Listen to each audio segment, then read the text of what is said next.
Salam benim əzizlərim. Bugünlər sizlər üçün ananaslı salat hazırlayacağım.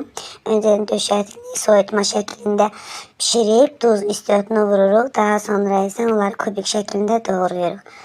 Və qarğıdalı konservisi ilə ananas konservisinin suyunu süzdükdən sonra qarğıdalını döşətin üzərinə əlavə edirik və konservləşdirilmiş ananasları kubik şəklində doğrayıb salatımızın üzərinə əlavə edirik. Öncədən 1 və yaxud 2 dilim ananas saxlayın ki, süfrədə salatı təqdim edəndə üzərini bəzənməkdə istifadə edəsiniz. Qarışdırdıqdan sonra zövqə uyğun azacıq duz və yaxud da ki, istiot vura bilərsiniz. Daha sonra mayonezi əlavə edib qarışdırırıq. Tam qarışdırdıqdan sonra isə zövqünüzə uyğun, mən belə deyim, bu salata dad verir. Vurmağınız daha uyğun olar. Qozlar xırda-xırda doğrayıb salatın üzərinə əlavə edirik.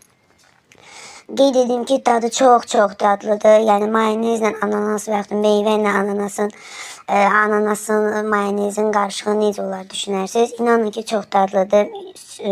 Ümid edirəm ki, süfrənizə tez-tez bu salatlardan yerləşdirəcəksiniz.